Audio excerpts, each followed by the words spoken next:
হাসিনার ফাঁসির রায় হয়ে গেল, একটা ছাগলও মরল না রাস্তাঘাটে, কথা বলে না।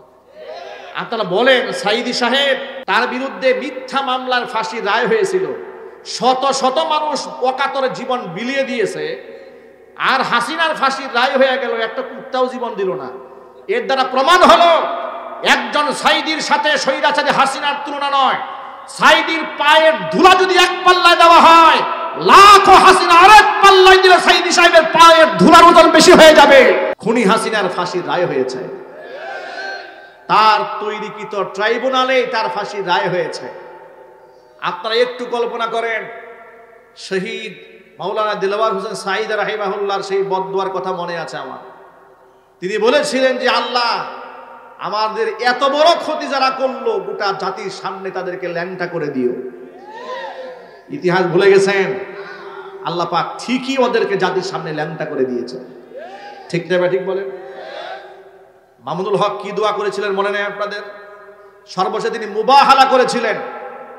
তিনি বলেছিলেন যে হে আল্লাহ, যারা আমার চরিত্রের উপর আঘাত দিয়েছে, আমি সত্যের উপর আছি, আমি কোনো পরনারীর সাথে জিনা করি নাই, ব্যভিচার করি নাই, আমি যদি মিথ্যাবাদী হয়ে থাকি তাহলে তোমার লানত আমার উপর বর্ষাও, আর আমি যদি সত্যবাদী হয়ে থাকি আমার উপরে যারা এই সমস্ত অপবাদ রটনা করেছে তাদের উপর তুমি লানত বর্ষণ করো। বারবার 3 বার এই শব্দ তিনি উচ্চারণ করেছেন। আল্লাহর ওলিদের চোখের পানি আর হৃদয়ের হাত, মুখের বদদুয়া একটাও বিফলে যায় নাই। আল্লাহ পাকের লানত আল্লামা মামুনুল হকের উপর পড়ে নাই। আল্লাহ পাক তাকে বর্তমান জামানার শ্রেষ্ঠ রাহবার বানিয়ে দিয়েছেন, মানুষের কলিজার মধ্যে স্থান করে দিয়েছেন। আর যারা তাকে চরিত্রহীন লম্পট বানাবার জন্য কাফের বেঈমানদের তাবেদারি করে মানুষের সামনে ছোট করার চেষ্টা করেছিল, আজকে ফাঁসির রায় তাদের উপর হয়ে প্রমাণ হয়েছে আল্লাহ পাকের লানত তাদের উপর বর্ষিত হয়েছে। কথা বলতে হবে, ঠিক কিনা জোরে বলুন। আমি এখন বাংলাদেশের সর্বদলের রাজনীতিবিদ এবং তাওহীদি মুসলমানদেরকে বলছি, দলীয় মতাদর্শ ভিন্ন থাকতে পারে, কিন্তু খুনি স্বৈরাচারী হাসিনা এবং ওদের নাতিপুতিদেরকে শায়েস্তা করার ক্ষেত্রে কোন মতবাদে আমরা ঐক্যবদ্ধ আছি। কথা বলতে হবে, ঠিক না ঠিক? আল্লাহর দাসত্ব করতে গেলে রিজিকের প্রয়োজন হয়। সেই রিজিকের সুবাদে কেউ ব্যবসা করেন, কেউ কৃষিকাজ করেন, কেউ চাকরি করেন, বিভিন্ন পেশায় মানুষরা নিয়োজিত হয়। কিন্তু ওই পেশাটাই আমাদের মূল এবং কাঙ্ক্ষিত উদ্দেশ্য নয়। আমাদের উদ্দেশ্য হচ্ছে পৃথিবীতে থেকে আল্লাহর দাসত্ব করা। ঠিক না ঠিক জোরে বলে? আল্লাহর গোলামিটাই সবার আগে। দুঃখজনক বাস্তবতা, ব্যবসাকে আল্লাহ পাক হালাল করেছেন, সুদকে আল্লাহ হারাম করেছেন। কিন্তু আজকের পৃথিবীতে অধিকাংশ ব্যবসায়ীরা অসৎ পন্থা অবলম্বন করে বিধায় নবী করিম সাল্লাল্লাহু আলাইহি ওয়াসাল্লাম ব্যবসায়ীদের ব্যাপারে ১৫০০ বছর আগে একটা সতর্ক বাণী উচ্চারণ করেছেন। মাইকের আওয়াজ বাহিরে যাচ্ছে, কথাগুলো নিশ্চয়ই আমার ব্যবসায়ী বন্ধুগণেরা মনোযোগ সহকারে শুনবেন। কারণ জীবিত থাকা অবস্থায় যদি হেদায়েত গ্রহণ না করেন, মরার পরে পাবলিক খতমে খাজগান করে আর সূরা ইয়াসিনের খতম দিয়ে আপনাকে নাজাত এবং মুক্তির পথ বের করতে পারবেন। ঠিক কিনা? নবী করিম সাল্লাল্লাহু আলাইহি ওয়াসাল্লাম বলেছেন, ইউহশারু তুজ্জারু ইয়াউমাল কিয়ামাতি ফুজ্জারান। কিয়ামতের দিন ব্যবসায়ীদেরকে পাপিষ্ঠ হিসেবে আল্লাহর দরবারে হাজির করা হবে। ইল্লা মানিত্তাকা ওয়া সাদ্দাকা, তবে সব ব্যবসায়ী নয়। যে ব্যবসায়ীরা সৎ, আমানতদার, বিশ্বস্ত, তাদের হিসাবটা আলাদা। তাদের ব্যাপারে অন্য একটা হাদিসের মধ্যে এসেছে, আত-তাজিরু সাদুকুল আমিন মা'আন নাবিয়্যিন ওয়াস সিদ্দিকিন ওয়াস শুহাদা আও কামা ক্বালা আলাইহিস সালাতু ওয়াসসালাম। আল্লাহর নবী বলেন, সত্যবাদী আমানতদার ব্যবসায়ীদের হাসর হবে কিয়ামতের দিন নবীদের সাথে, শহীদদের সাথে, সালিহিনদের সাথে। চিৎকার দিয়ে বলেন সুবহানাল্লাহ। সত্যবাদী এবং আমানতদার ব্যবসায়ী, ব্যবসা হালাল, এতে কোনো সন্দেহ নাই। সাহাবায়ে কেরাম ব্যবসা করেছেন, মুহাজির সাহাবীরা হিজরত করে মক্কা ছেড়ে মদিনায় যাওয়ার পরে তারা ব্যবসা করেছেন। আব্দুর রহমান ইবনে আউফ রাদিয়াল্লাহু তাআলা আনহু প্রতিষ্ঠিত বড় ব্যবসায়ী ছিলেন। নবী করিম সাল্লাল্লাহু আলাইহি সাল্লামের ইন্তেকালের পরে আব্দুর রহমান ইবনে আউফ রাদিয়াল্লাহু তাআলা আনহু সম্পদ আল্লাহ তাআলা এত বৃদ্ধি করে দিলেন ব্যবসা করতে করতে, যে মদিনার মধ্যে খাদ্য সংকট দেখা দিল, দুর্ভিক্ষ দেখা দিয়েছে। এমন সময় আব্দুর রহমান ইবনে আউফ রাদিয়াল্লাহু তাআলা আনহু বিদেশ থেকে খাবার ভর্তি 1000 উট ঢুকেছে মদিনাতুল মুনাওয়ারায়। কতগুলো উট ঢুকেছে? 1000। একটু কল্পনার জগতে চলে যান, যে একটা এলাকার মধ্যে দুর্ভিক্ষ চলছে, ক্ষুধার কষ্ট পাচ্ছে মানুষ, জামা কাপড় নাই, কষ্ট পাচ্ছে। ওই মুহূর্তে 1000 উট ভর্তি রসদ মাল সামানা নিয়ে সিরিয়া থেকে, শাম থেকে বিরাট একটা খাদ্যের চালান এসেছে, ব্যবসায়িক চালান। এটার মালিক হচ্ছে হুজুরের সাহাবী আব্দুর রহমান ইবনে আউফ রাদিয়াল্লাহু তাআলা। উম্মুল মুমিনিন মা আয়েশা সিদ্দিকা রাদিয়াল্লাহু তাআলা আনহা ঘরের মধ্যে বসে উটের পায়ের ধ্বনি শুনতে পেলেন। 1000 উট যদি একসাথে কোনো মহল্লায় ঢোকে, হাদিস শরীফের মধ্যে এসেছে, সিরাতের কিতাবের মধ্যে এসেছে, মনে হচ্ছিল যে মদিনার মাটি যেন প্রকম্পিত হচ্ছে, এত উট ঢুকেছে একসাথে। মা আয়েশা জিজ্ঞেস করলেন যে কিসের আওয়াজ এটা? ঘর থেকে জানতে চাইলেন। তাকে কেউ বলল যে এটা হুজুরের সাহাবী আব্দুর রহমান ইবনে আউফ রাদিয়াল্লাহু তাআলা আনহুর ব্যবসার পণ্য এসেছে, পার্শ্ববর্তী এলাকা থেকে এসেছে। এই কতগুলো বলতে বিরাট বহর, 1000 উটের বহর এসেছে। এটা শুনে মা আয়েশা রাদিয়াল্লাহু তাআলা আনহা আব্দুর রহমান ইবনে আউফের জন্য দোয়া করলেন। এই কথাটা মা আয়েশা যে আব্দুর রহমান ইবনে আউফের সম্পদের জন্য দোয়া করেছেন, এই নিউজটা, এই আওয়াজটা, এই মেসেজটা, এই বক্তব্যটা আব্দুর রহমান ইবনে আউফের কানে কোনো একজন ব্যক্তি পৌঁছে দিয়েছে যে রাসূলের স্ত্রী, আমাদের মা উম্মুল মুমিনিন আপনার সম্পদের জন্য আল্লাহর কাছে দোয়া করেছেন। এই কথা শোনা মাত্র যে হুজুরের স্ত্রী, আমাদের কলিজার টুকরা মা, আমার সম্পদের জন্য দোয়া করেছেন, এ কথা শুনে আব্দুর রহমান ইবনে আউফ এতটা খুশি হয়ে গেলেন, তিনি বললেন মদিনার মানুষেরা তো খাবারে কষ্ট পাচ্ছে, পোশাকে কষ্ট পাচ্ছে, 1000 উট ভর্তি যত রসদ আছে একটা টাকাও কাউকে দিতে হবে না, আল্লাহর সন্তুষ্টি গল্পে গোটা মদিনাবাসীর জন্য 1000 উট ভরা সম্পদ সব আল্লাহর জন্য দান করে দিলাম। তারাও ব্যবসায়ী, তারাও ধনী, আমরাও ধনী, তাদেরও ব্যবসা আমাদেরও ব্যবসা, কত পার্থক্য দেখো। আমাদের ব্যবসায়ীরা ধোঁকা দেন। নবী করিম সাল্লাল্লাহু আলাইহি ওয়াসাল্লাম এক খাবার ব্যবসায়ীর পাশ দিয়ে হেঁটে যাচ্ছিলেন, দেখতে পেলেন খাবারের স্তূপ নিয়ে ব্যবসায়ী বসে আছেন। নবীজি সাল্লাল্লাহু আলাইহি ওয়াসাল্লাম খাবারের ভিতরে হাত ঢুকাই দিলেন।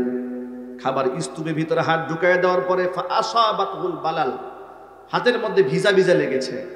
নবী করিম সাল্লাল্লাহু আলাইহি ওয়াসাল্লাম দোকানদারকে জিজ্ঞেস করলেন, এই ব্যবসায়ী লোকটাকে বলছেন যে খাবারের নিচে অংশে একটু ভিজা লাগলো, কারণটা কি? ব্যবসায়ী জবাব দিয়ে বলছেন, হে আল্লাহ রাসূল, আসাবাতহুস সামা, বৃষ্টির পানি পড়েছিল, কিছু পানি ভিতরে ঢুকে গেছে।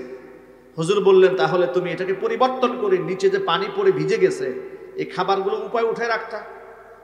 যে ক্রেতা তোমার কাছে খাবারটা কিনতে আসবে সে তো দেখবে না যে নিচে কিছু অংশ ভিজা আছে, তুমি তো সমলে সব দিয়ে দিবা।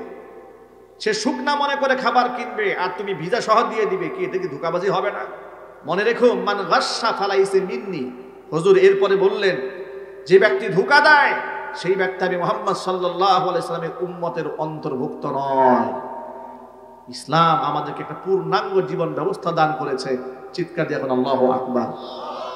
ইসলাম আমাদেরকে শুধু নামাজের কথা বলেন নাই, শুধু রোজার কথা বলেনি, শুধুমাত্র মুখে দাড়ি রাখার কথা বলেনি, শুধু মাথায় টুপি আর পাগড়ি আর জুব্বার কথা বলেনি। ইসলাম আমার জীবনের এখনো কোনো অংশ নাই যেখানে ইসলাম সমাধান দেন নাই। জোরে বলেন সুবহানাল্লাহ।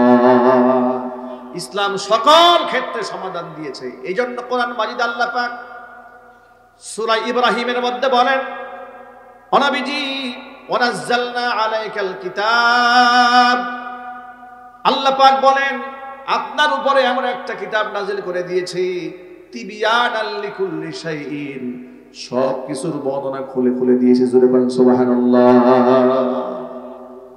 আমার এই কথাগুলো ভূমিকা স্বরূপ বলার উদ্দেশ্য হচ্ছে যে অনেক জায়গায় দেখি এই ওয়াজ মাহফিল উপলক্ষে ব্যবসায়ীরা রমরমা ব্যবসা করার জন্য দোকান না থাকলেও অনেক দোকানদাররা বিভিন্ন জায়গা থেকে একটা মেলা বসায় দেয়।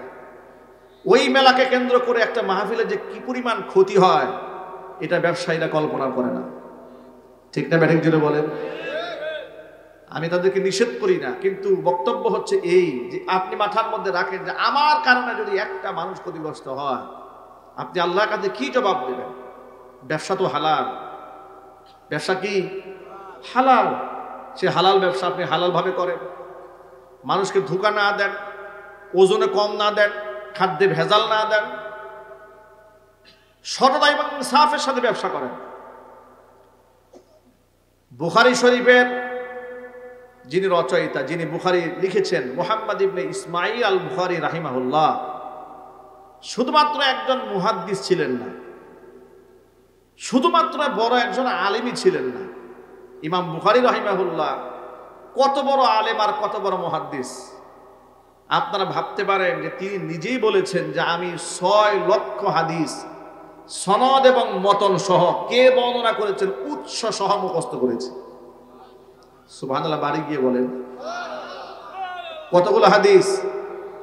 6000, 6 লক্ষ হাদিস। আল্লাহু আকবার। শুধুমাত্র বুখারী শরীফের মধ্যে তো 7275টা হাদিস উল্লেখ করেছে। এটা হচ্ছে তামরির সহ, তাকরার সহ। আর যদি তাকরার সহ ধরা হয়, শুধু বুখারী শরীফে হাদিসের সংখ্যা 2600 হাদিস শুধু বুখারীতে এসেছে। ইমাম বুখারী রাহিমাহুল্লাহ শুধুমাত্র আলেম ছিলেন না, বড় ব্যবসায়ী ছিলেন। আল্লাহু আকবার বলেন। আলেমটা কত বড় একটু শোনেন। ইমাম বুখারী রাহিমাহুল্লাহর যখন জন্ম হয়, শিশুকালে বড় একটা রোগ হওয়ার কারণে তিনি দুনো চোখ হারিয়ে ফেলেন। একেবারে শিশুকালে। মুহাম্মদ ইবনে ইসমাঈল আল বুখারী, বুখারাতে তার জন্ম। বর্তমানে উজবেকিস্তান একটা রাষ্ট্র আছে না ভাই, নাম কি? উজবেকিস্তান। সেই উজবেকিস্তানে জন্ম হয়েছে ইমাম বুখারী রাহিমাহুল্লাহ। মক্কাতেও জন্ম হয় নাই, মদিনাতেও জন্ম হয় নাই। বুখারা শহরে জন্ম নেওয়া একটা ছেলে সারা পৃথিবীর আসহুল কিতাব বাদা কিতাবিল্লাহ, আল্লাহর কিতাব কুরআন মাজিদের পরে, আসমানের উপরে, আসমানের নিচে জমিনের উপরে সর্বাধিক বিশুদ্ধ কিতাব যিনি রচনা করেছেন তিনি হচ্ছেন মুহাম্মদ ইবনে ইসমাঈল আল বুখারী রাহিমাহুল্লাহ। চিৎকার দিয়ে বলেন আল্লাহু আকবার। বাবা ছিলেন বড় ব্যবসায়ী, মা ছিলেন বড় আবেদা। কেমন মা হলে যার গর্ভে সন্তান ইমাম বুখারী হয়, একটু কল্পনা করেন। এটা আমাদের সমাজের নারীদের মতো নারী নয়, এমন মা তিনি ছিলেন। ছোট্ট ইমাম বুখারী যখন তার গর্ভ থেকে দুনিয়াতে এসেছে, কিছুদিন পরেই মারাত্মক একটা রোগে আক্রান্ত হয়ে তিনি দুনো চোখ হারিয়ে ফেলেন। ছোট্ট বাচ্চারা চোখে দেখতে পান না। মা সবসময় চোখের পানি ছেড়ে আল্লাহর কাছে কান্না করে বলেন, রব্বুল আলামিন তুমি আমার সন্তানের দৃষ্টি ফিরাইয়া দাও, তুমি রহমত দান করো, আমার সন্তানকে তুমি বড় বানাও। সব সময় দোয়া করেন। রাতের আধারে একদিন স্বপ্ন যোগে শুনতে পান কে যেন অদৃশ্য থেকে ডেকে ইমাম বুখারীর মাকে ডেকে বলছেন, তোমার সন্তানকে সুস্থতার নিয়ামত দান করা হয়েছে। ঘুম থেকে উঠলেন। ঘুম থেকে উঠে ছোট্ট বাচ্চা, 2-3 বছর বয়স, বাচ্চার দিকে তাকিয়ে দেখে বাচ্চা এখন আর অন্ধ নয়। আর বাচ্চাকে আল্লাহ রাব্বুল আলামিন দুনো চোখের দৃষ্টি ফিরিয়ে দিয়েছেন। দৃষ্টি ফিরিয়ে দেওয়ার মালিক কে? সুস্থতার নিয়ামত দেওয়ার মালিক কে? এমন প্রখর মেধা আল্লাহ পাক তাকে দান করলেন। মাত্র 12 বছর বয়সে, কোন কিতাবের মধ্যে এসেছে 30,000, কোন বর্ণনার মধ্যে এসেছে মাত্র 12 বছর বয়সে 70,000 হাদিস সনদ এবং মতন সহ মুখস্থ করে ফেলেছিলেন। আবার একদিক থেকে কোরআনে কারিমের হাফেজও হয়ে গেছে, হিফজও করা শেষ 12 বছর বয়সে। আবার সাথে সাথে 70,000 হাদিস মুখস্থও করা শেষ। গোটা জীবনে 6 লক্ষ হাদিস মুখস্থ করেছেন সনদ এবং মতন সহ। আল্লাহু আকবার বলেন। এত বড় মাপের একজন মুহাদ্দিস আর ইলম সম্পর্কে, আমল সম্পর্কে বর্ণনার তো কোনো শেষ নাই। তিনি বলেন, আমি বুখারীর এক একটা হাদিস লেখার আগে, প্রত্যেকটা হাদিস লেখার আগে নতুন করে ওযু করেছি, গোসল করেছি, 2 রাকাত নামাজ আদায় করেছি। নামাজ আদায় করার পরে আল্লাহর কাছে সাহায্য প্রার্থনা করেছি, আল্লাহর কাছে সাহায্য নিয়ে এক একটা হাদিস লিখেছি। এত আজমতের সাথে লিখেছি, আল্লাহ পাক সেই সমস্ত আজমত আর মোহাব্বত, হুজুরের হাদিসের উপরে তার মোহাব্বত, ভালোবাসা থাকার কারণে আল্লাহ পাক এই দুনিয়াতে আল্লাহর কোরআনের পরে তার লিখিত হাদিস সংগ্রহিত বুখারীর কিতাব তামাম দুনিয়ার মধ্যে সবচাইতে দামি বানিয়ে দিয়েছে। ইমাম বুখারী রাহিমাহুল্লাহ 194 হিজরিতে জন্মগ্রহণ করেন। এরপরে 254 হিজরিতে তিনি জমিন থেকে বিদায় হন। মাত্র 52 থেকে 53 বছর হায়াত পেয়েছেন। মাত্র এই এতটুকু সময়ের মধ্যে ইলমের জগতের এমন এক সম্রাটের বিদায় হয় দুনিয়া থেকে। অসংখ্য কিতাবের মধ্যে এসেছে ইমাম বুখারীকে যে মাটিতে কবর দেওয়া হয়, সেই মাটি থেকে তার ইন্তেকালের পরে এক মেশকের সুঘ্রাণে গোটা এলাকা ছড়ায় পড়ে। আল্লাহু আকবার বলেন। শুধুমাত্র মুহাদ্দিস নন, কত বড় একজন সৎ ব্যবসায়ী ছিলেন, একটা এক্সাম্পল দেওয়ার জন্য মূলত ইমাম বুখারীর জীবনীটা একটু করে টেনেছে এখানে। ইমাম বুখারী রাহিমাহুল্লাহ তাআলা তিনি পৈতৃক সূত্রে বড় সম্পদের মালিক হয়ে যান। বাবা বড় ব্যবসায়ী ছিলেন, সেই সূত্রে পৈতৃকভাবে অনেক সম্পদের মালিক হন। অনেক অসংখ্য জায়গা জমি থাকে, সেগুলো বর্গা দিয়ে রাখেন, সেগুলো লভ্যাংশ আসে। আবার কিছু মালামাল তিনি লোকের মাধ্যমে ক্রয় বিক্রয় করেন। এভাবে ব্যবসা চলে। ব্যবসা চলছে, একদিন দোকানে বসলেন, বসার পরে কিছু ক্রেতা এসেছেন তার কাছে। আসার পরে তাদের সাথে মালামাল নিয়ে দাম দর চলছে।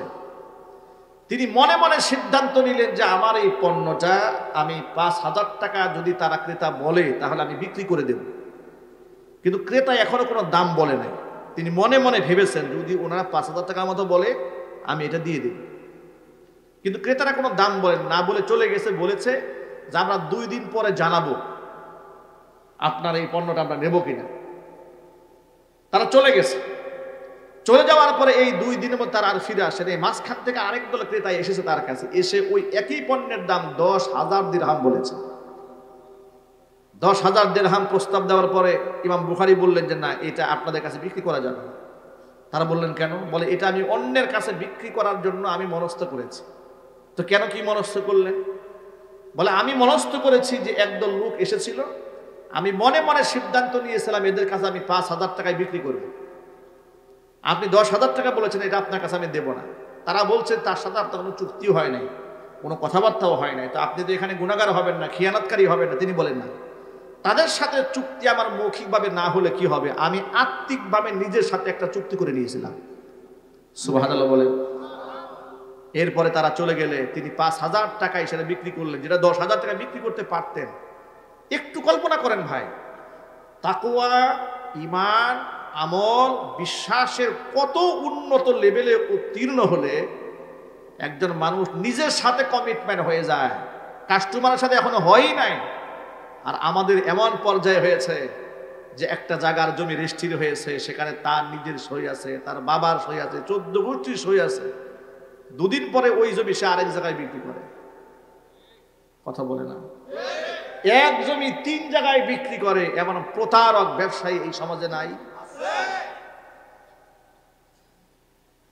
একই জায়গায় কাস্টমার দাম দর করছে, একটা জিনিস কেউ বলেছে 10 টাকা, পাশে আরেকজন 11 টাকা বলে ফেলেছে। যে ব্যক্তি 10 টাকা বলেছে তাকে ধাক্কা দিয়ে সরিয়ে যে 11 টাকা যে বলেছে তাকে দেওয়ার জন্য মনস্থ করে ফেলে। কিন্তু এটা জানে না ইসলামী শরীয়তের ব্যবসার মূলনীতি আছে। ব্যবসার মূলনীতি কি? এগুলো আমাদের মাদ্রাসায় কিতাবুল বুয়ু অধ্যায়ে পড়ানো হয়েছে। আপনি দোকানদার, আপনার কাছে একদম ক্রেতা এসেছে, এটা স্বাভাবিক বাজারেও এটা তারা জানে। কোনো ক্রেতার সাথে কোনো পণ্য নিয়ে ব্যবসার দাম দর চলতেছে, ওই ব্যক্তির সাথে পরিপূর্ণ ডিসকাস হওয়ার আগ পর্যন্ত ওই পণ্যের আরেকজন কাস্টমার এসে দাম করতে পারবে না। ইসলামী শরীয়ত এলাও করা নাই। আল্লাহু আকবার বলেন। কি নাই ইসলামী শরীয়ত? ইসলামী শরীয়ত সব আছে। এই জন্য আমরা সবসময় বলি যে পৃথিবীর বহুত তন্ত্র মন্ত্র দেখা হয়েছে, এবার এই রাষ্ট্রে একটা ইসলামিক রাষ্ট্র দরকার। ঠিক না ঠিক জোরে বলেন। এটা আমরা এই জন্য বলি, অনেক সময় লোকেরা বলে হুজুর আপনারা যে ওয়াজের মাঠে বলেন কোরআন দিয়ে দেশ চালাবেন, কোরআন হবে সংবিধান, এই দেশে তো হিন্দু আছে, খ্রিস্টানরা আছে, বৌদ্ধরা আছে, এখন তারা যদি বলে আপনারা কোরআন দিয়ে রাষ্ট্র চালাবেন, ওরা যদি বাইবেল দিয়ে চালাতে চায় তখন কি করবেন? হিন্দুরা যদি রামায়ণ মহাভারত দিয়ে চালাতে চায় তখন কি করবেন? আমি বলবো পৃথিবীর একমাত্র মুসলমান ছাড়া পৃথিবীর কোন ধর্মাবলম্বীর বাবারও ক্ষমতা নাই তাদের ধর্মীয় কিতাব দিয়ে রাষ্ট্র চালাবেন। ঠিক না ঠিক জোরে বলেন। ওদের কিতাবের মধ্যে নাই কোনো ঘোড়ার ডিম। ঠিক না ঠিক জোরে বলেন। একমাত্র ইসলামে সব আছে। এখানে নারী অধিকারের কথা আছে, পুরুষের অধিকারের কথা আছে, সন্তানের অধিকারের কথা আছে, স্বামীর অধিকারের কথা আছে, স্ত্রীর অধিকারের কথা আছে, জুডিশিয়াল ল আছে, বিচার ব্যবস্থা আছে, বিজ্ঞান আছে, দর্শন আছে, ইতিহাস আছে, ভূগোল আছে, সব কোরআনে আছে।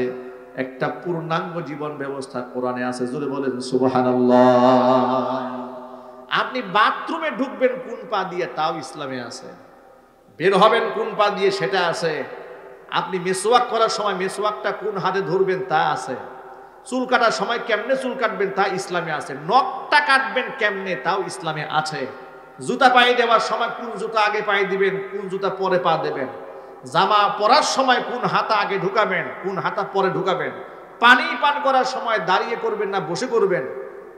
এরকম সূক্ষ্ম সূক্ষ্ম দিক নির্দেশনা যে ইসলামে আছে, সেই ইসলামে রাষ্ট্র কেমনে চলবে, বিচার ব্যবস্থা কিভাবে চলবে, তার বোধহয় দিক নির্দেশনা দেওয়া নাই। কি বলেন আপনারা? আল্লাহু আকবার বলেন। ইসলামের সূক্ষ্ম সূক্ষ্ম দর্শন দেখলে তো আপনারা অবাক হয়ে যাবেন, হতবাক হয়ে যাবেন। আল্লাহ পাক যে কোরআনে বললেন আল-ইয়াউমা আকমালতু লাকুম দীনাকুম, তোমাদের দ্বীনকে পূর্ণাঙ্গ করে দিয়েছে।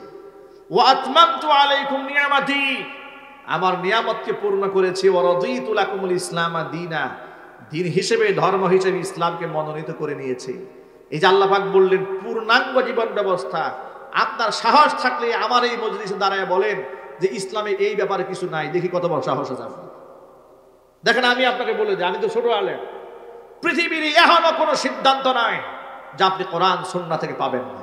চিৎকার দিয়ে বলেন আল্লাহু আকবার। এটার নামই তো ইসলাম। আর আমরা এই ইসলামটাই সমাজে কার্যকর দেখতে চাই। কথা বলতে হবে, ঠিক না ঠিক? তাহলেই এই যে আমাদের অনেক ব্যবসায়ীরা বুঝে কিংবা না বুঝে ধোঁকাবাজি করে, প্রতারণা করে, ঋণ খেলাপি করে, কেন করে জানেন? বেশিরভাগ ব্যবসায়ীরা তারা সুদী ব্যাংকের সাথে জড়িত। কথা বলে না কেন? বেশিরভাগ ফ্যাক্টরি মালিকরা ব্যাংক থেকে মোটা অঙ্কের লোন নিয়েছে। বেশিরভাগ দোকানদার বিভিন্ন এনজিও থেকে টাকা নিয়েছে। এখন সুদে টাকা নিয়েছে, তার তো এটা পরিশোধ করতে হবে, মাস শেষে কিস্তি আছে, দিতে হবে। এরপরে বিভিন্ন ব্যাংক, ইসলামী ব্যাংক থেকে উনি লোন নিয়েছে, নাম লেবেল দিয়েছে ইসলামী ব্যাংক। কি সুদ নাই সেখানে? একটু জোরে, এটা ইসলামিক সুদ নাকি? ভয়াবহ অবস্থা। ব্যাংক থেকে যে আপনাকে লোনটা আপনি নিয়েছেন, আপনাকে টাকা সে দিয়েছে, আপনার মর্গেজ স্বরূপ আপনার বাড়ি লিখে নিয়েছে, জমি জামা লিখে নিয়েছে, গ্যারান্টার নিয়েছে 2-4-5 জন। মানেটা কি? যদি আপনি বলেন মুদারাবা, মুরাবাহা, মুশারাকা, এগুলা শরীয়তের পরিভাষা, এগুলাই যদি বলেন, তাহলে শরীয়তের পরিভাষা হচ্ছে মুদারাবা, একজনের সম্পদ আরেকজনের শ্রম। মুশারাকা, উভয় মালিকানা। এগুলা যদি বাস্তবেই হয়ে থাকে, যেগুলো আপনারা ব্যাংকে ঢুকলে বলেন, তাহলে শরীয়তের মূলনীতি হচ্ছে ব্যবসায় যদি লস হয় লসটা মানতে হবে, লাভ হলে লাভের ভাগিদার হতে হবে। পৃথিবীর কোনো ব্যাংক, ইসলামী ব্যাংক বলেন আর অন ইসলামিক ব্যাংক বলেন, আপনি যদি ক্ষতিগ্রস্ত হন আপনার ক্ষতি নেবে ব্যাংক। কথা বলেন। প্রয়োজনে আপনার বাড়ি ঘর বিক্রি করে ব্যাংক তার টাকা নিয়ে নেবে। একটু যদি বলতে হবে, ঠিক কিনা বলেন? তাহলে শরীয়ত থাকলো কোথায় বলেন? এবার শরীয়ত কোথায় থাকলো? শরীয়ত তো আগেই শর্ত দিয়েছে, ক্ষতিগ্রস্ত হলে তার লস মানতে হবে। এবার আমি আমার নিকট একেবারে পরিচিত একজন ব্যক্তি থেকে একটা এক্সাম্পল দিই আপনাদেরকে। কয়েকদিন আগে আমি ব্যক্তিগত কোনো এক কাজে কোনো এক ব্যাংকে গিয়েছি। যাওয়ার পরে সেখানে জনৈক ব্যক্তি এসেছেন। এসে দেখি আপনার 2টা মেয়ে এসেছে, একজন মহিলা এসেছে, ম্যানেজারের রুমে বসে আছে। কেন বসে আছে? এই ভদ্রলোকের বাড়ি বন্ধক রেখে তার এক আত্মীয় ব্যাংক থেকে 20 লক্ষ টাকা ব্যবসা জন্য নিয়েছিল। ওই লোকে ব্যবসায়ী এমন ক্ষতিগ্রস্ত হয়েছে যে এই 20 লাখ তো গেছে ব্যাংকের, আরো কিছু ঋণ পিন করেছে, সেগুলোও শেষ।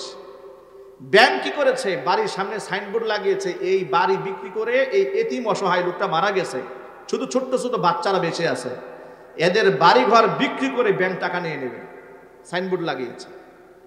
দুঃখজনক বাস্তবতা, এই চিত্রটা যেখানে ঘটেছে, এই ঘটনা যেটা ঘটেছে, বাংলাদেশের নাম করা একটা শরিয়া ভিত্তিক ব্যাংক, ওখানে লেখা আছে বিলবুলের সামনে, শরিয়া ভিত্তিক ব্যাংক পরিচালিত হচ্ছে। এই হচ্ছে শরিয়া ভিত্তিকের বাস্তব নমুনা। যাতে লোন দিয়েছেন ক্ষতিগ্রস্ত হয়েছে, এখন বেটার বাড়ি বিক্রি করে আপনাকে লস পোষাইতে হবে। ইসলামী শরীয়ত বলে দিয়েছে, তুমি ব্যবসা হালাল করতে চাও, লাভ যেমন মানবা, তোমাকে লসটাও মানতে হবে। ঠিক দেবে? ঠিক জোরে বলে। আমি তাদের নিয়তের উপর হামলা করতে চাই না যে হুজুর তাহলে কি কোনোভাবেই আমরা সুদ থেকে বাঁচতে পারবো না। অবশ্যই বাঁচতে পারবো। এই জন্য সুদী লেনদেন, সুদভিত্তিক অর্থ ব্যবস্থা গোটা বাংলাদেশ থেকে চিরতরে তালাক দিয়ে যাকাত ভিত্তিক অর্থ ব্যবস্থা চালু করতে হবে। আর সেটা কোনোদিন ওয়াজ নসিহত দিয়ে সম্ভব হবে না। সেটা রাষ্ট্র ক্ষমতায় পরিচালনা যারা করেন তারা ইমানদার হতে হবে, তাকওয়াবান হতে হবে, আল্লাহর ওলি হতে হবে। চোর ডাকাত বদমাশ দিয়ে এটা কোনোদিন করা সম্ভব না। কথা বলতে হবে, ঠিক নেবে ঠিক। আমার প্রিয় ভাইরা, মূল কথায় ফিরে আসি। ইমাম বুখারী রাহিমাহুল্লাহর কথা বলতেছিলাম। তিনি 10,000 টাকার প্রস্তাব পাওয়ার পরে সেই প্রস্তাব তিনি অ্যাকসেপ্ট করলেন না, গ্রহণ করলেন না। 5,000 টাকা দিয়ে পরবর্তীতে যারা এসেছেন তাদেরকে দিয়ে দিয়েছেন। এত বড় তাকওয়াবান ব্যবসায়ী তারা ছিলেন। এইরকম তাকওয়াবান ব্যবসায়ী যারা হবে, কিয়ামতের দিন আল্লাহ তাআলা তাদেরকে নবীদের সাথে হাসন নসিব করাইয়া দিবেন। আমরা আমাদের ব্যবসায়ী ভাইদের জন্য অন্তঃস্থল থেকে দোয়া করি, তারা যেন ধোঁকা, প্রতারণা এগুলা থেকে বাঁচতে পারেন, লোভ লালসা থেকে বাঁচতে পারেন, সৎ এবং ইনসাফ ভিত্তিক ব্যবসা বাণিজ্য পরিচালনা করতে পারেন। সেই তৌফিক আল্লাহ পাক আমার ব্যবসায়ী ভাইদেরকে দান করেন। একটু জোরে বলেন আল্লাহুম্মা আমিন। আমি নিশ্চয়ই আমার এই আওয়াজগুলো ওই দোকানদার ব্যবসায়ী ভাইদের কান পর্যন্ত পৌঁছতে পেরেছে, এটা আমার দায়িত্ব ছিল। কারণ কোরআন আমাকে বলে দিয়েছে কান পর্যন্ত আওয়াজ পৌঁছায় দিতে হবে। তারা হয়তো জানে না, তারা বুঝে না, দিন থেকে তারা অনেক দূরে সরে আছে। আল্লাহ পাক আমার ব্যবসায়ী ভাইদেরকে হেফাজত করুন, কোরআন সুন্নাহ অনুযায়ী ব্যবসা বাণিজ্য পরিচালনা তৌফিক দান করুন, আসমান জমিনের বালা মুসিবত থেকে আল্লাহ তাআলা হেফাজত করুন। ভাইরা আমার, মূল কথায় ফিরে আসি। আমরা কোরআনের ময়দানে বসেছি আলেমদের কথা শোনার জন্য। আলেমরা নবীগণের ওয়ারিস। কার ওয়ারিস জুড়ে বলেন তো ভাই? আলেমরা নবীগণের ওয়ারিস। আল্লাহর নবী সাল্লাল্লাহু আলাইহি সাল্লাম বলেছেন, ইন্নামাল উলামা ওয়ারাসাতুল আম্বিয়া, নিশ্চয় উলামারা নবীগণের ওয়ারিস। ওয়া ইন্নাল আম্বিয়া লাম ইউয়ারিসু দিনারাও ওয়ালা দিরহামা বাল ওয়ারাসুল ইলমা। আর নবীগণ এই পৃথিবীতে ওয়ারিস সূত্রে ধন সম্পদ টাকা পয়সা রেখে যান নাই, আসমানি ইলম রেখে গিয়েছেন। উত্তরাধিকার সূত্রে আলেমেরা ওই ইলমের উত্তরাধিকার হয়েছে।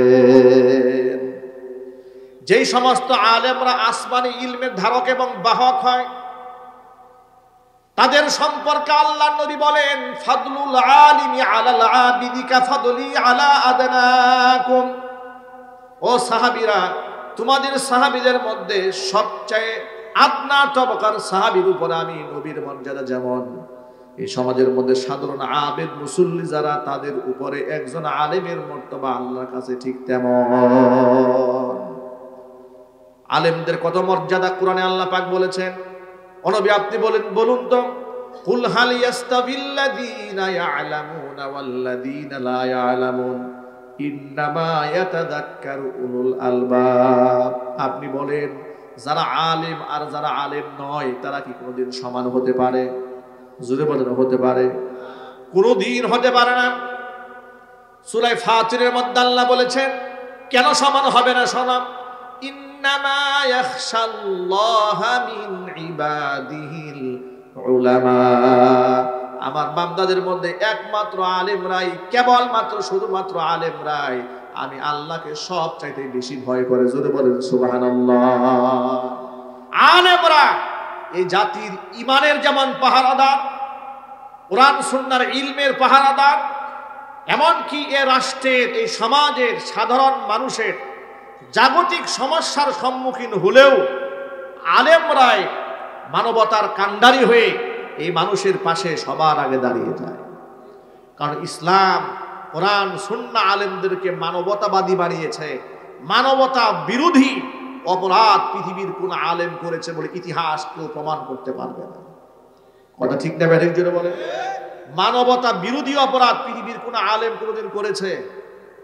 আমার কথা বুঝতে কষ্ট হচ্ছে আপনাদের? মানবতা বিরোধী অপরাধ পৃথিবীর কোন আলেম কখনো করেছে?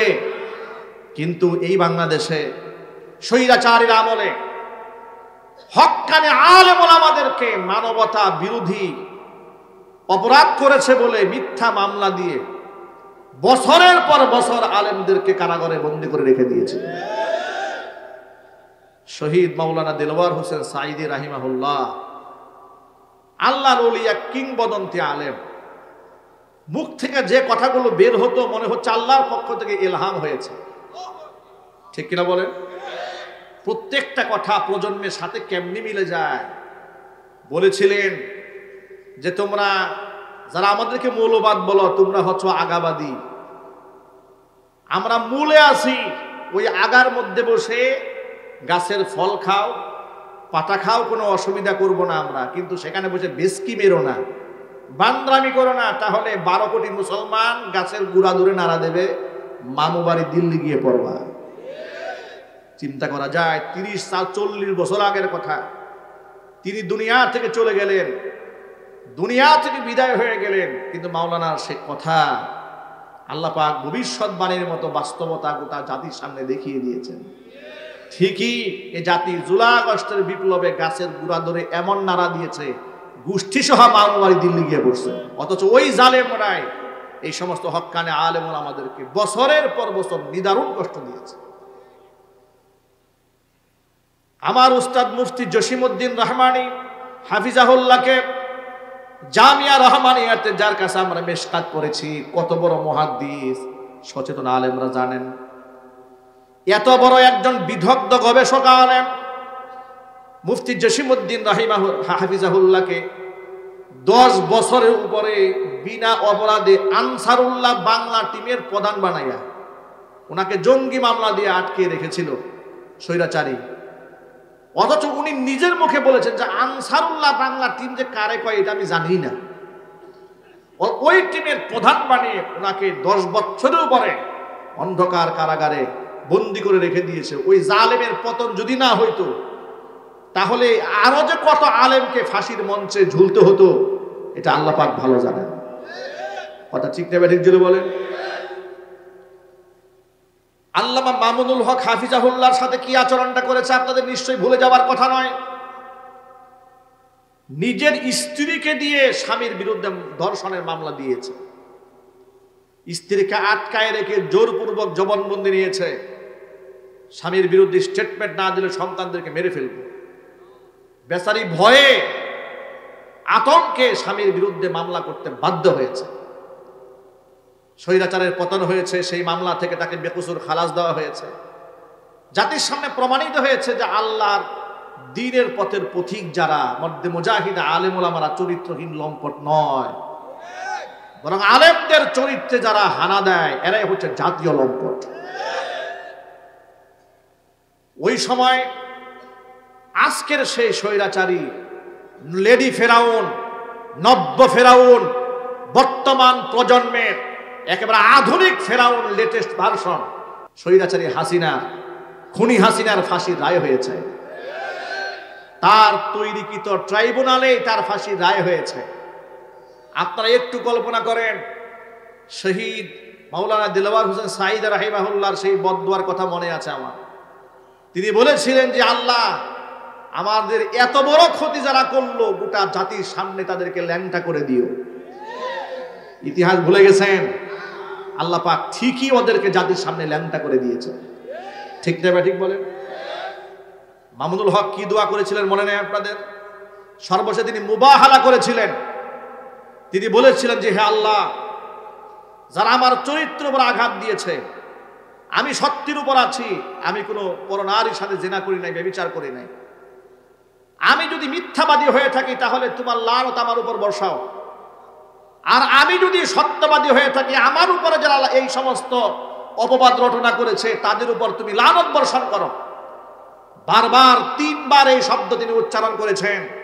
আল্লাহর ওলিদের চোখের পানি আর হৃদয়ের হাত, মুখের বদদুয়া একটাও বিফলে যায় নাই।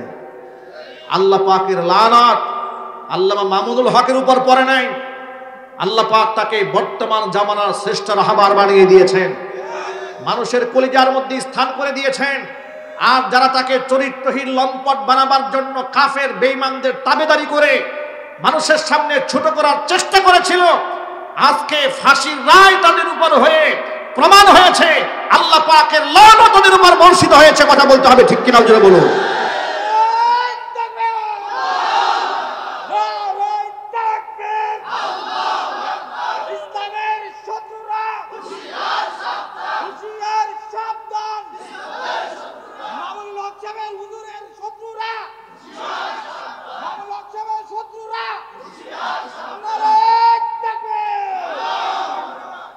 আলেম ওলামাদেরকে এমন ভাবে লাঞ্ছিত করেছে, মুফতি সাখাওয়াত হোসেন রাজি হাফিজাহুল্লাহ বলেছেন, পায়ের মধ্যে লোহার ডান্ডা বেরি পরিয়ে বাবার জানাজার নামাজে জানাজা পড়তে গেছে, প্যারোলে মুক্তি পেয়ে বাবার জানাজা পড়তে গেছে, পায়ের মধ্যে লোহার ডান্ডা বেরি পরানো। একজন শাইখুল হাদিস, একজন আলেমের সাথে স্বৈরাচারী হাসিনার জালেমের আচরণটা কেমন দেখেন। তিনি বলেছেন যে পায়ের মধ্যে ডান্ডা বেরি পড়তে পড়তে আমার লোহার করার আঘাতে পা থেকে রক্ত ঝরেছে, এরপরে ওরা ডান্ডা বেরি খুলে নাই। মাওলানা খালেদ সাইফুল্লাহ আইয়ুবী অসুস্থ হয়ে হাত ছিল অ্যাক্সিডেন্টে ভাঙা, লোহার রড ঢুকানো, হাত থেকে পুষ পড়েছে, ওই হাতের মধ্যে গরুর রশি দিয়ে বাঁধছে, আরেক হাতের মধ্যে হ্যান্ডকাপ পরিয়ে, হাতের মধ্যে হ্যান্ডকাপ পরিয়ে হসপিটালের মধ্যে বেঁধে রাখছে। এই আচরণ তারা করেছে। 2018 সালে মাহফিল মঞ্চ থেকে আমার মতো ছোট্ট একটা নগণ্য বান্দাকে উঠাই নিয়ে গেছে। জিজ্ঞেস করলাম অপরাধ কি আমার? তারা বলেছে কোনো অপরাধ নাই, সব উপরের নির্দেশ।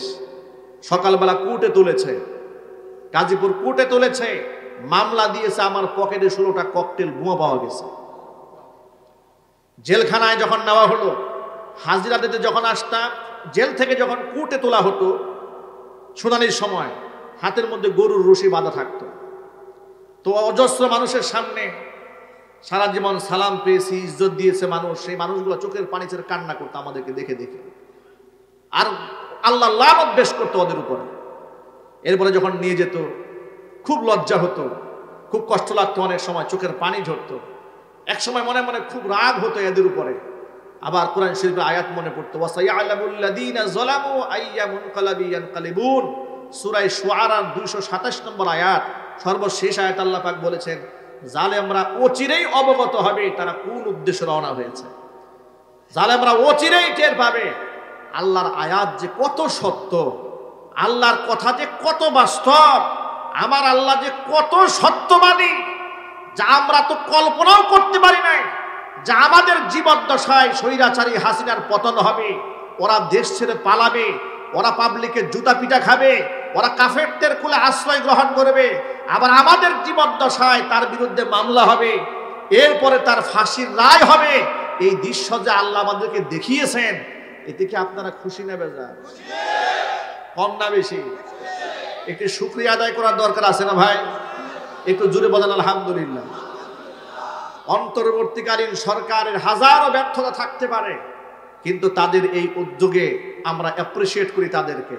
তাদের বিচার ব্যবস্থাকে ইতিহাস রচনা করেছে যে একটা দেশের রাষ্ট্রনায়ক জুলুম করেছে, গণহত্যা চালিয়েছে, 2000-এর উপর ছাত্র, আম জনতা, মাদ্রাসা, ছাত্র, শিক্ষক, শিক্ষার্থী হত্যা করেছে, বিরোধী দলের মতো মানুষদেরকে গুম করেছে, খুন করেছে, আয়নাঘরে ঢুকিয়েছে, এদেরকে পাবলিক বিতাড়িত করেছে, বুলডোজার দিয়ে বাড়িঘর ভেঙে দিয়েছে। ওরা কাফেরদের কুলে আশ্রয় গ্রহণ করেছে। স্বৈরাচার সরকার পতনের পরে তাদের বিরুদ্ধে মামলা করা হলো তাদেরই তৈরি করা আন্তর্জাতিক অপরাধ ট্রাইব্যুনালে। সাকা চৌধুরী যদি আজকে বেঁচে থাকতেন তাহলে কতই না খুশি হতো, ঠিক কিনা জুড়ে বলেন। সাকা চৌধুরী বলেছিলেন যে রাজনৈতিক নেতৃবৃন্দদেরকে ট্যাবে ফেলে হত্যা করার জন্য যে আন্তর্জাতিক অপরাধ ট্রাইব্যুনাল নামে ক্যাঙ্গারু ট্রাইব্যুনাল করা হয়েছে, এই ট্রাইব্যুনাল, এই বিচার ব্যবস্থা যেন বন্ধ না হয়, এটা যেন ধারাবাহিক থাকে। ক্ষমতার রদবদল হলে যেন এই আদালতে ওই সমস্ত জালেমদের বিচার করা হয়। আজকে সাকা চৌধুরী বেঁচে নেয়, কিন্তু আজকে সেই স্বৈরাচারী হাসিনার করা কূপে হাসিনা নিজেই পড়েছে। কথা ঠিক নেবে ঠিক? ওই সময় বিচার ব্যবস্থা নিয়ে যখন এই দেশের মানুষ প্রশ্ন তুলেছে, তারা বলেছে না, বিচার ব্যবস্থা খুব স্বচ্ছ, এটা আন্তর্জাতিক মানের বিচার হয়েছে। কেমন বিচার হয়েছে? যে সাইদি সাহেব রাহিমাহুল্লাহর ব্যাপারে তার বিরুদ্ধে সাক্ষী দেওয়ার জন্য সুখরঞ্জন বালিক আনা হয়েছিল। সুখরঞ্জন বালি যেন সাইদি সাহেবের পক্ষে সাক্ষী দিতে না পারে, এই জন্য তাকে গুম করে আমাদের পার্শ্ববর্তী দেশ ভারতে তাকে পাচার করে দেওয়া হয়েছিল। এই আমাদের এই দেশের নেতা কর্মী, এমনকি অসংখ্য রাজনৈতিক নেতা কর্মী এবং আলেম ওলামা গুম হওয়ার পেছনে শুধুমাত্র স্বৈরাচারী হাসিনা একাই ছিল না, তার পেছনে সহযোগী হিসেবে হিন্দুত্ববাদী রাষ্ট্র ভারত তাকে সাপোর্ট দিয়েছে। কথা ঠিক নেবে ঠিক? সুতরাং ভারতের সাধারণ জনগণের প্রতি আমাদের কোনো ক্ষোভ নাই, কিন্তু হিন্দুত্ববাদী জালেম নরেন্দ্র মোদী এবং তার শাসন ব্যবস্থাকে আমরা থুতু নিক্ষেপ করে কথা বলতে হবে, ঠিক কিনা বলে? ওরাই এই দেশের মানুষকে খুন করার কাজে সাহায্য করেছে। অ্যাডভোকেট তাজুল ইসলাম একটা কথা বলেছিলেন যে পৃথিবীর সমস্ত সম্পদ দিয়েও আমাদের প্রসিকিউশনকে ওরা কিনতে পারবে না। মনে আছে আপনাদের? কথাটা কত ভালো লেগেছে। অ্যাডভোকেট তাজুল ইসলাম বাংলাদেশের সম্পদ, এরকম মেধা, এমন তীক্ষ্ণ বুদ্ধি এবং বাগ্যী একজন আইনজীবী এদেশের সাধারণ মানুষের পক্ষে আছে। স্বৈরাচারের বিরুদ্ধে যা, এটা আল্লাহ দাঁড় করে দিয়েছে। কে দাঁড় করিয়েছেন জোরে বলেন? আল্লাহ পাক। স্বৈরাচারী হাসিনার ফাঁসির রায় হয়েছে, আপনারা কি নারাজ না খুশি? কম না বেশি? কারা কারা খুশি হাত দেখি তো আমি। আপনারা সকলে খুশি? আরো জোরে বলতে হবে, সকলে খুশি। আর খুশি হবেন না বা কেন? 2013 সালে অজস্র মানুষকে স্বৈরাচারী হাসিনা নিজের ওয়ার্ডারে খুন করেছে, ঠিক কিনা জোরে বলেন? 57 জন সেরা অফিসার হাসিনার নির্দেশে খুন করা হয়েছে। শুধু কি তাই, 2021 সালে 2600 আলেমের নামে মিথ্যা মামলা দিয়ে তাদের জেলখানায় পুড়িয়ে দেওয়া হয়েছে হাসিনার নেতৃত্বে। জুলাই আগস্টের বিপ্লবে সাধারণ ছাত্র জনতাকে কিভাবে হত্যা করা হয়েছে, পঙ্গু করা হয়েছে, গুম করা হয়েছে, খুন করা হয়েছে, টর্চার করা হয়েছে, হাজার হাজার মানুষকে খুন করেছে। প্রসিকিউশন বলেছে স্বৈরাচারী হাসিনা যে পাপ করেছে, যেগুলো প্রমাণিত, অন্ততপক্ষে 1400 মানুষ খুন করার যে প্রমাণ পাওয়া গেছে একেবারে দলিল সাপেক্ষ, হাসিনার কমপক্ষে 1400 বার ফাঁসি হওয়া উচিত, ঠিক নেবে ঠিক? অনেকেই এরপরও ফেসবুকে দেখি আপা আপা জিকির করে। আচ্ছা, আমার বুঝে আসে না, এই এদের কোনো আত্মীয় স্বজন না এগুলা চিকিৎসা করার জন্য? কথা ঠিক নেবে ঠিক জোরে বলেন? যেগুলা এখনো পর্যন্ত আপা আপা বলে এগুলাও জালেম, ওরা হাসিনার নাতিপুতি। আমি এখন বাংলাদেশের সর্বদলের রাজনীতিবিদ এবং তাওহীদি মুসলমানদেরকে বলছি, দলীয় মতাদর্শ ভিন্ন থাকতে পারে, কিন্তু খুনি স্বৈরাচারী হাসিনা এবং ওদের নাতিপুতিদেরকে শায়েস্ত করার ক্ষেত্রে কোন মতামত নেই, আমরা ঐক্যবদ্ধ আছি, কথা বলতে হবে, ঠিক নেবে ঠিক?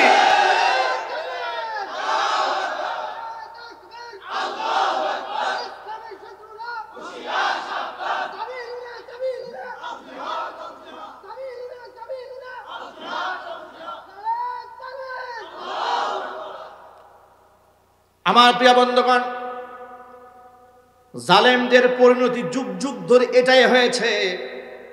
এখন এই যে বর্তমান সরকার তাদেরকে ফাঁসির রায় দিয়েছে, এটা পুরো জাতি তার উপর সন্তুষ্ট, ঠিক কিনা বলেন?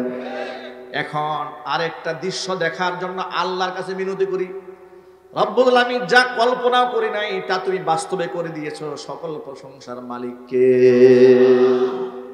সকল প্রশংসার মালিক তুমি। কল্পনাও করি নাই যে আলেমদেরকে জালেমের অন্ধকার কারাগার থেকে তুমি এইভাবে মুক্ত করবে। নির্যাতিত নিপীড়িত মাজলুম আলেমদের মুখে তুমি এভাবে হাসি ফুটাবে, কল্পনা করিনি। আর এই জালেম নব্য ফেরাউন, লেডি ফেরাউনকে আমাদের চোখের সামনে ফাঁসির মঞ্চে মঞ্চায়িত করার রায় ঘোষণা করা হবে, এটা আমরা কল্পনা করি নাই। সুতরাং সমস্ত প্রশংসার মালিক আল্লাহ তুমি। ওদের নেত্রী নাকি গোটা দুনিয়ার মধ্যে অনেক জনপ্রিয়, আর ওনার নেত্রীর জন্য নাকি কত মানুষ জীবন উৎসর্গ করে দেওয়ার জন্য পাগল। নেত্রী যেমন মিথ্যাবাদী, এদের অনুসারীরা আরো বড় মিথ্যাবাদী। ঠিক কিনা বলেন? সাইদি সাহেবের ফাঁসির রায় যেদিন হয়েছিল, সাইদি সাহেবের ভক্ত, তার নিজের দলের মানুষ এবং দলের বাইরে সাধারণ মানুষ, শত শত মানুষ রাজপথে মিছিল করে জীবন দিয়েছে। ইতিহাসের সর্বকালের সব রেকর্ড ভেঙে দিয়ে বাংলাদেশের যোগাযোগ ব্যবস্থা জালেমের চোখে চোখ থেকে বিচ্ছিন্ন করে দিয়েছিল। সেদিন আমি চট্টগ্রামে সাতকানিয়াতে আমার মাহফিল ছিল। আমি যে কত কষ্ট করে, গাড়ি ঘোড়া সব বন্ধ, আপনারা অবাক হয়ে যাবেন কি একটা হুলস্থুল কাণ্ড, রাস্তাঘাট সব ব্লক। এরপরে সিরাজগঞ্জ অঞ্চলে, বগুড়া অঞ্চলে মহিলারা রাতের বেলায় ঝাড়ু নিয়ে বের হয়েছে। এমনকি এমন দুর্বার আন্দোলন গড়ে তুলেছিল, তারা ডাইরেক্ট গুলি চালিয়েছে। 200 উপরে মানুষ সেদিন জীবন দিয়েছিল একমাত্র সাইদি সাহেবের ফাঁসির রায়কে কেন্দ্র করে। হাসিনার যে ফাঁসির রায় হয়ে গেল, একটা ছাগলও তো জীবন দিল না। কথা ঠিক কিনা জোরে বলেন? এটা কুকুরও দুঃখ প্রকাশ করতে দেখলাম না।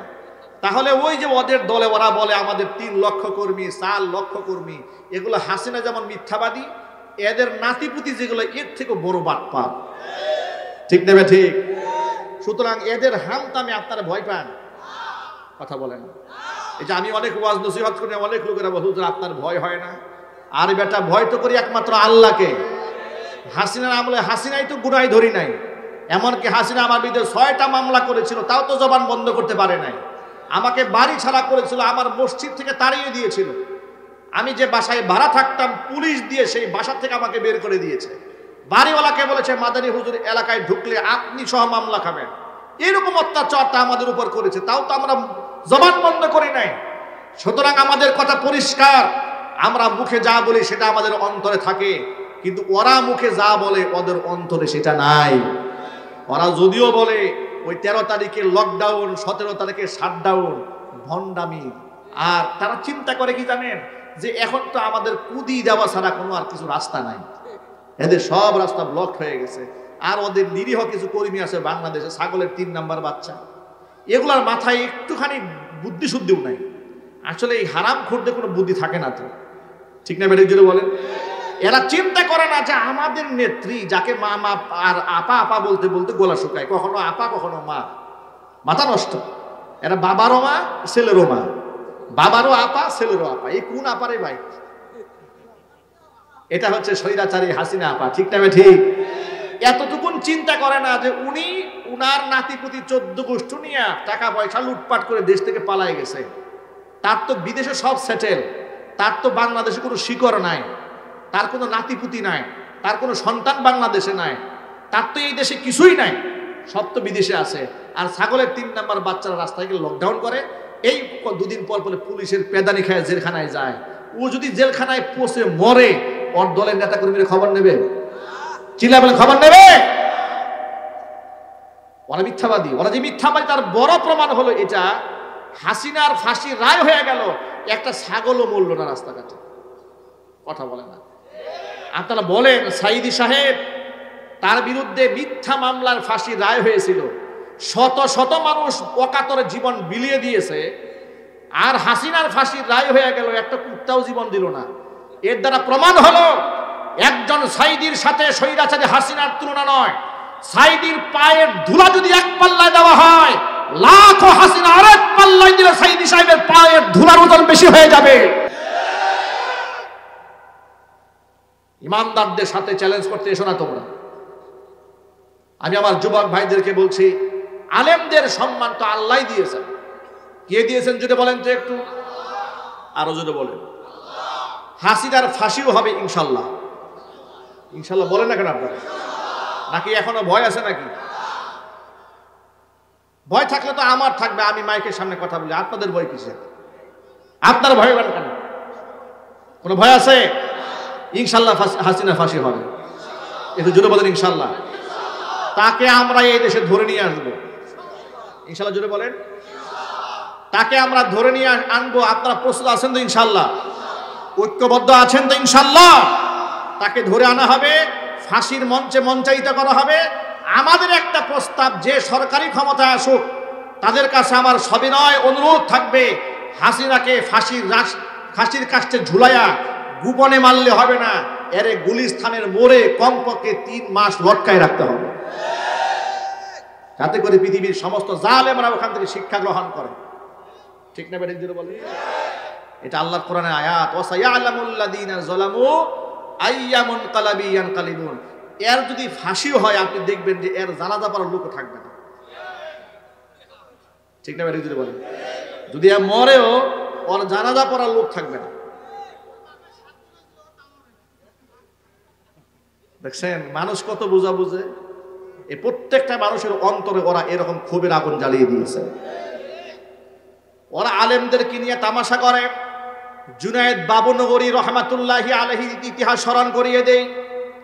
2013 সালে শাপলা চত্বরের নেতৃত্ব দেওয়ার অপরাধে মরহুম আল্লামা জুনায়েদ বাবুনগরী রহমাতুল্লাহি আলাইহিকে নির্মম কষ্ট দিয়েছে, রিমান্ডে নিয়ে পায়ের তলায় টর্চার করেছে। ডায়াবেটিস রোগে আক্রান্ত, পাটা পঙ্গু বানিয়ে দিয়েছে। যখন মনে করেছে উনি আর বাঁচবে না, মরে যাবে, তখন তাড়াতাড়ি কারাগার থেকে বের করে নিয়ে, রিমান্ড থেকে বের করে নিয়ে সরাসরি আপনার ওই শাহবাগে ডায়াবেটিস হসপিটাল, নাম কি জানো, বারডেমে নিয়ে ভর্তি করেছিল। ইতিহাস আপনারা ভুলে যান না, মনে আছে এখনো। ঠিক কিনা জোরে বলেন? ওরা ওই সমস্ত আলেমদের সাথে এত খারাপ আচরণ করেছে, আর সেই আলেমরা যখন দুনিয়া থেকে চলে গেছে, মারা গেছে, তাদের জানাজা পড়ার জন্য লোকেরা বাঁধ ভাঙা জোয়ারের মতো, সমুদ্রের ঢেউয়ের মতো মানুষ সামিল হয়েছে। ঠিক না বলেন? আল্লামা আহমদ শফী রহমাতুল্লাহি আলাইহিকে ওরা তেতুল হুজুর বলে তামাশা করেছে, কত কষ্ট দিয়েছিল। আর তিনি যখন দুনিয়া থেকে চলে গেলেন, রাজা বাদশার মতো আল্লাহ পাক তাকে দুনিয়া থেকে উঠিয়ে নিয়েছেন। বাদশাহী বিদায় হয়েছে, লক্ষ লক্ষ মানুষ জানাজার মধ্যে শামিল হয়েছে, চোখের পানিতে অশ্রু সিক্ত নয়নে মানুষ তাদেরকে বিদায় দিয়েছে। ঠিক না ঠিক? শহীদ আল্লামা দেলোয়ার হোসেন সাইদি রাহিমাহুল্লাহ, তাকে তারা ধর্ষণকারী বানিয়েছে, খুনি বানিয়েছে, এরপরে ডাকাত বানিয়েছে, মানুষ হত্যাকারী বানিয়েছে। নাউজুবিল্লাহ, 300 নারীকে নাকি উনি দর্শন করছে। এগুলাও বলেছে, কত বস্তা গাঁজা খায় এগুলা বলছে, এটা আল্লাহই ভালো জানে। ঠিক না ব্যাটিক যদি বলেন? সেই মানুষটা যখন দুনিয়া থেকে চলে গেলেন, তার জানাজার মধ্যে মানুষ যাওয়ার জন্য কেমন পাগল হয়েছিল নিশ্চয় আপনাদের ভুলে যাওয়ার কথা নয়। সুবহানাল্লাহ। 14 আগস্ট সেই দিনটা ছিল, মানুষ কিভাবে কান্না করেছে। পিজি হসপিটালে এই তার লাশবাহী গাড়ির সামনে দাঁড়িয়ে মানুষ কেমনে কান্না করেছে। এই সমস্ত কথাগুলো আপনাদের সামনে মাত্র কয়েকটা এক্সাম্পল দিয়েছি। এরকম ভুরি ভুরি ডজনে এক্সাম্পল দেওয়া যাবে, উপমা দেওয়া যাবে। জালেমদেরকে জালেমরা অপমানিত করার চেষ্টা করেছিল, কিন্তু তাদের অপমানিত করতে পারে নাই, সাহায্য করেছেন কে? আর ওই সমস্ত জালেমগুলা দুনিয়া থেকে যখন বিদায় হয়ে যাবে, আপনি দেখবেন ভিক্ষুকের মতো, ইয়েতিমের মতো এই যে জিল্লতির মালা গলায় নিয়ে দুনিয়া থেকে বিদায় হয়ে যাবে। কারণ এটা আমার কথা নয়, হাদিস শরীফের মধ্যে এসেছে, নবী করিম সাল্লাল্লাহু আলাইহি ওয়াসাল্লাম থেকে বর্ণিত, আনি আবি দারদা রাদিয়াল্লাহু তাআলা আনহু আন্নাহু ক্বাল কুন আলিমান আও মুতাআল্লিমান, তুমি নিজে আলেম হও অথবা আলেমের ছাত্র হও, আও মুস্তামিআন অথবা আলেমের শ্রোতা হও, আও মুহিব্বান অথবা আলেমদেরকে ভালোবাসো, ওয়ালা তাকুনিল খামিস ফাতাহলি, খবরদার তুমি 5 নাম্বার হইও না, তাহলে তুমি ধ্বংস হয়ে যাবে। মানে খবরদার আলেম বিদ্বেষী হয়ে যেও না, তাহলে অবশ্যই তুমি ধ্বংস হয়ে যাবে। ইতিহাস তাই প্রমাণ করেছে, আলেম বিদ্বেষী হয়েছে যারা, জুতার বাড়ি খেয়েছে তারা। আলেমদেরকে ভালোবেসেছে যারা, মর্যাদার পাত্র হয়েছে তারা। আমি আমার সকল ভাইদেরকে এই জন্য সব সময় বলি, আলেমদেরকে আল্লাহর জন্য ভালোবাসবেন, কারণ আলেমেরা এই দুনিয়াতে নবীগণের ওয়ারিসের দায়িত্ব পালন করছে, তারা নবীগণের ওয়ারিস। ঠিক না ঠিক? আলেমরা শুধু দুনিয়াতে কাজে লাগে তা নয়।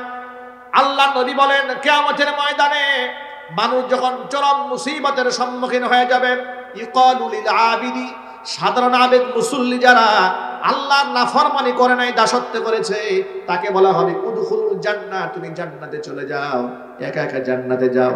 কিন্তু আলেমকে বলা হবে ওয়াইকালু লিল আলিমি কিফ, আলেমকে বলা হবে, আলেম তুমি দাঁড়াও, একা একা জান্নাতে যাওয়ার জন্য তোমাকে ইলম দান করা হয় নাই। ওয়াসফা আলিন্নাস, মানুষের জন্য তুমি আজকে সুপারিশ করো। আলেমদের সুপারিশকৃত মানুষের সংখ্যা ওয়ালাউ কানা আদাদুহুম আদাদান নুজুম, আসমানের নক্ষত্র সমতুল্য যদি হয়ে যায়, নবীজি সাল্লাল্লাহু আলাইহি ওয়াসাল্লাম বলেছেন নক্ষত্র সমতুল্য মানুষদেরকে আল্লাহ মাফ করে জান্নাতের ফয়সালা করে দিবে। আনাস ইবনে মালিক রাদিয়াল্লাহু তাআলা আনহু হাদিসের রাবী, তিনি বলেন, আন আনাস রাদিয়াল্লাহু তাআলা আনহু আন্নাহু قال খরাজনা মা'আন নবী সাল্লাল্লাহু আলাইহি ওয়াসাল্লাম মিনাল মসজিদিন নববী, হুজুরের সাথে মসজিদ নববী থেকে নামাজ পড়ে একসাথে বের হলাম। ফাজাআ রাজুলুন, এমন সময় জনৈক ব্যক্তি এলো। ফাসালা, হুজুরকে প্রশ্ন করে বলছেন, মাতা তাকুমুস সাআ ইয়া রাসূলুল্লাহ, হে আল্লাহর রাসূল কিয়ামত কবে কায়েম হবে? ফাসাকাতা, নবী চুপ হয়ে গেলেন, কোনো জবাব দিলেন না। আবার জিজ্ঞেস করলেন, কিয়ামত কবে কায়েম হবে? রাসূল চুপ হয়ে গেলেন, কোনো জবাব নাই। তৃতীয়বার আবার জিজ্ঞেস করলেন, নবীজি বললেন না কিয়ামত কবে কায়েম হবে। এবার আল্লাহর নবী তৃতীয়বার যখন প্রশ্ন করা হয়েছে, এই প্রশ্নের জবাব না দিয়ে তাকে পাল্টা প্রশ্ন ছুড়ে দিলেন। হুজুর বললেন, ফামা আদাত্তালাহা, কিয়ামতের কথা বারবার তুমি জানতে চাও, বারবার কিয়ামতের কথা জানতে চাও, কিয়ামতের জন্য তোমার প্রস্তুতি কি? সাহাবী বললেন, ইয়া রাসূলুল্লাহ, কিয়ামতের জন্য অনেক নামাজ, রোজা, হজ, যাকাত কিছু জমা করতে পারি নাই, তবে দিল থেকে আল্লাহ এবং তার রাসূলকে বড্ড ভালোবাসি। হুজুর তখন বললেন, আলমারউ মা মান আহাব্বা ওয়া আনতা মা'আল্লাযী আহাব্বাতা, এই পৃথিবীতে যে যাকে ভালোবাসবে পরকালে সে তার সাথী হবে। তুমি যাকে ভালোবেসেছো তার সাথেই তোমার হাসর নসিব হয়ে যাবে। বর্ণনাকারী সাহাবী হযরত আনাস বলেন, এই কথার হুজুরের জবান থেকে বের হওয়া মাত্র নবীর সাহাবীদেরকে আমি এত আনন্দিত হতে দেখেছি, আমার গোটা জীবদ্দশায় সাহাবীদেরকে এত খুশি কোনোদিন আমি হতে দেখি নাই। জোরে বলেন সুবহানাল্লাহ। কারণ সাহাবায়ে কেরাম বুঝে ফেলেছিলেন, আল্লাহর নবী যেখানে বলে ফেলেছেন এই পৃথিবীতে যার সাথে যার মহাব্বত, পরকালে তার সাথেই তার কিয়ামত, তো সাহাবীরা তো বুঝে নিয়েছিলেন আমরা আমাদের নবীকে আমাদের জীবনের চাইতে বেশি ভালোবাসি, সুতরাং হুজুরের সাথে আমাদের হাসর নসিব হয়ে যাবে, এতে কোনো সন্দেহ নাই। আমি আমার সকল ভাইদের জিজ্ঞেস করতে চাই, ভাইরা আমার, হুজুরের সাথে হাসর হোক, এটা কি আমরা সকলেই চাই? কারা কারা চার হাত দেখান, আল্লাহ যেন কবুল করেন। জোরে কোন আমিন।